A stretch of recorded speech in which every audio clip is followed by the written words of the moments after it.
Assalamualaikum warahmatullahi wabarakatuh. Nama saya Nada Nuragnilasari, NIM 1914201130. Di sini saya akan menjawab soal UTS mata kuliah Bank dan Lembaga Keuangan Syariah.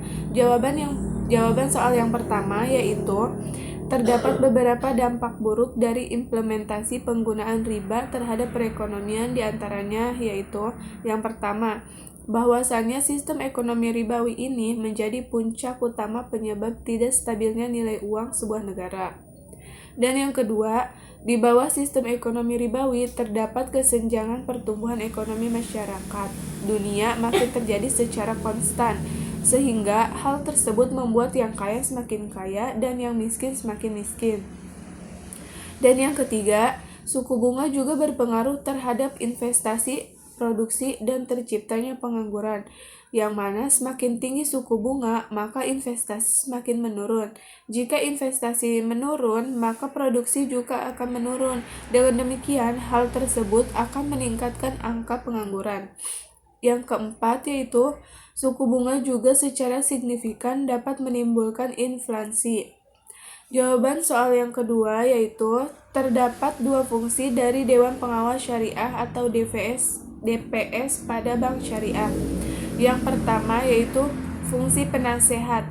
Fungsi ini untuk menjamin berbagai kebijakan bisnis yang dilakukan agar tetap sesuai syariat. Yang kedua, fungsi dalam proses melakukan pengembangan produk yang akan disampaikan kepada DSN untuk memperoleh fatwa.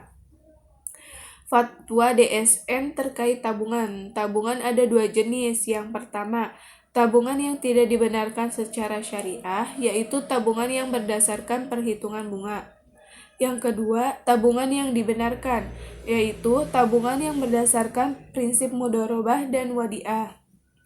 Ketentuan umum tabungan berdasarkan mudharabah. Yang pertama, dalam transaksi ini nasabah bertindak sebagai sohibul mal dan bank bertindak sebagai madrib.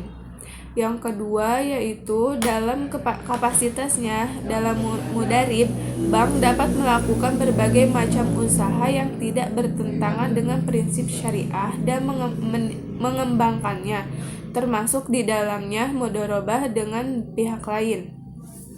Yang ketiga yaitu, modal harus dinyatakan dengan jumlahnya dengan bentuk tunai dan bukan piutang. Yang keempat, pembagian keuntungan harus dinyatakan dalam bentuk nisbah dan dituangkan dalam akad pembukuan rekening.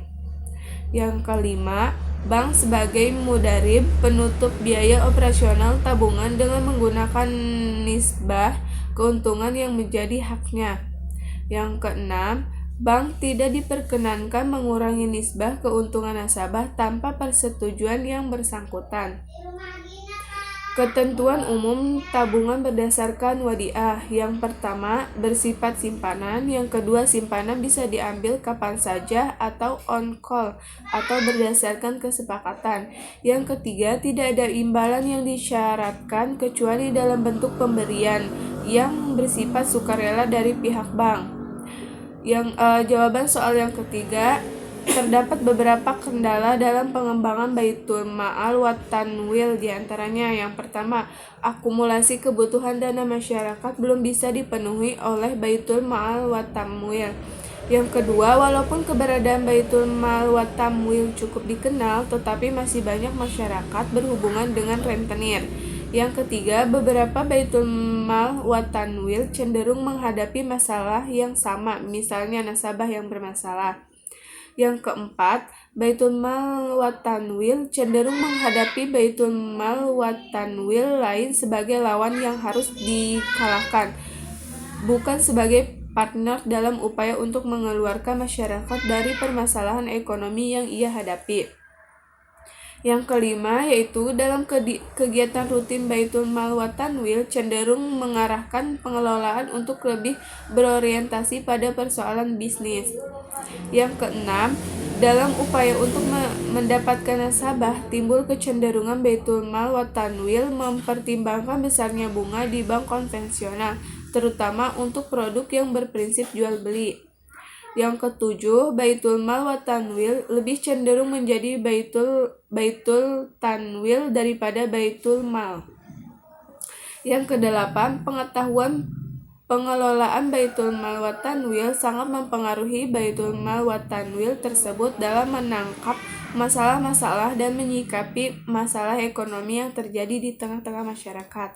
Jawaban soal yang keempat yaitu yang pertama, prinsip asuransi syariah adalah takafuli atau tolong-menolong, sedangkan prinsip asuransi konvensional adalah tadabuli, jual beli antara nasabah dengan perusahaan.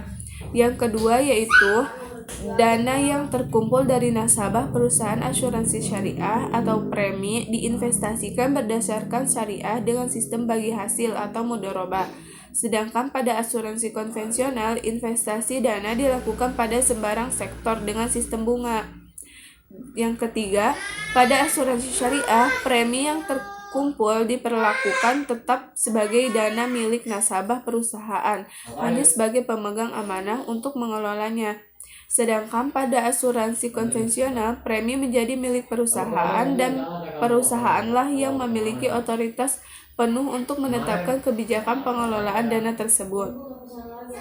Yang keempat, untuk kepentingan pembayaran klaim nasabah dalam asuransi syariah, dana diambil dari rekening tabaru seluruh peserta yang sudah diikhlaskan untuk keperluan tolong-menolong bila ada peserta terkena musibah.